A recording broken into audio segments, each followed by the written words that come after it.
Hello friends, आज हमारा topic है मेथड्स ऑफ रिकॉर्डिंग डेप्रिसिएशन। इस टॉपिक में दो तरह के मेथड हैं for recording depreciation. Number one, when a provision for depreciation account is maintain. Number two, when a provision for depreciation account is not maintain. आगे इस chapter का overall view देखते हैं कि इस चैप्टर में दोनों हेडिंग्स में क्या क्या एंट्रीज मौजूद हैं। फ्रेंड्स, ये कंप्लीट दोनों मेथड की एंट्रीज़ हैं जो एक साथ हमने देखी है। इसके अंदर बताया गया है कि when a provision for depreciation account is maintain और when a provision for depreciation account is not maintain. इसका मतलब ये है कि कंपनी अगर provision for depreciation account is maintain कर रही है तो हम क्या एंट्री करेंगे, और अगर company provision for depreciation account is maintain नहीं कर रही तो फिर क्या करेंगे, ये हम देखेंगे दोनों में वन बाय वन। आगे चलते हैं। फ्रेंड्स, ये हमारे पास आ गया method for recording depreciation when a provision for depreciation account is maintain. जब provision of depreciation account is maintain होगा तो इसमें हमारे पास तीन एंट्रियाँ आई हुई हैं। सबसे पहले हम डेप्रिसिएशन अकाउंट को डेबिट करेंगे और ये जो टू लिखा हुआ है, टू प्रोविज़न फॉर डेप्रिसिएशन, इसका मतलब है क्रेडिट। तो हम डेबिट करेंगे डेप्रिसिएशन अकाउंट और क्रेडिट करेंगे टू प्रोविज़न फॉर डेप्रिसिएशन। ये डेबिट, ये क्रेडिट होगा। नीचे दोस्तों इसकी नरेशन लिखी हुई है फॉर प्रोवाइडिंग डेप्रिसिएशन। दूसरी एंट्री पर आते हैं। दूसरी एंट्री में profit and loss account debit, ये साल के एंड में एंट्री होगी, और जो हमने डेबिट किया था डेप्रिसिएशन अकाउंट उसको क्रेडिट कर देंगे। टू, यहाँ पे भी टू का मतलब है क्रेडिट। टू जहाँ जहाँ लिखा हुआ है उसका मतलब है क्रेडिट। तो profit and loss account debit हो जाएगा और डेप्रिसिएशन अकाउंट क्रेडिट हो जाएगा। अब हम आते हैं थर्ड एंट्री पर।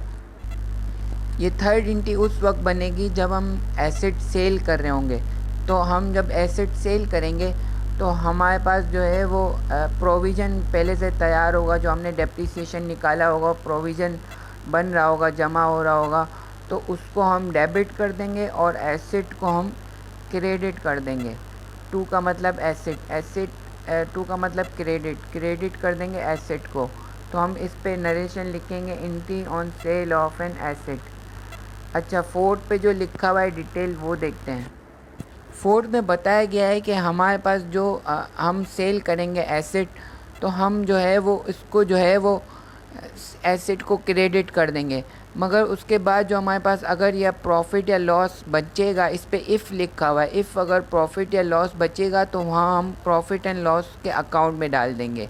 अगर नहीं बचेगा तो नहीं डालेंगे, क्योंकि प्रोविज़न हमारे पास बन रहा होगा तो हमें जो है वो पता होगा कि हमारे पास प्रॉफिट हुआ है या नहीं हुआ है। आगे चलते हैं, सेकंड मेथड को देखते हैं।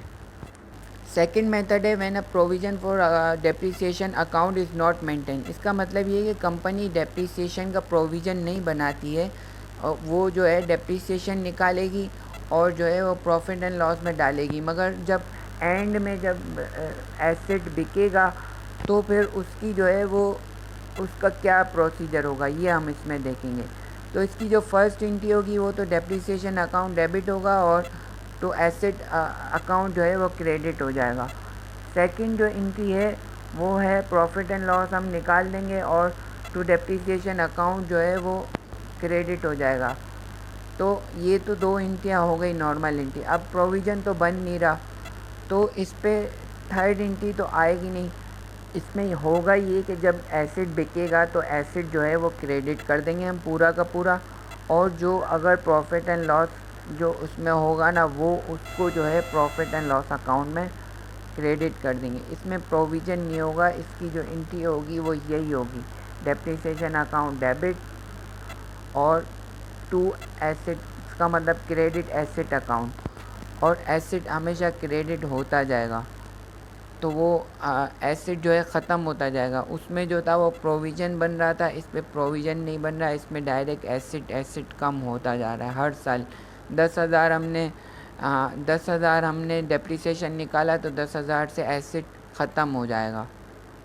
तो इसी तरह ये चलती रहेगी आगे। ये टॉपिक जो है वो आगे चल के इसमें बहुत सारी चीज़ें हैं, जब हम सेल करेंगे तो उसकी एक पूरा रिकॉर्डिंग होती है, वो हम देखेंगे। इस टॉपिक में इतना ही था।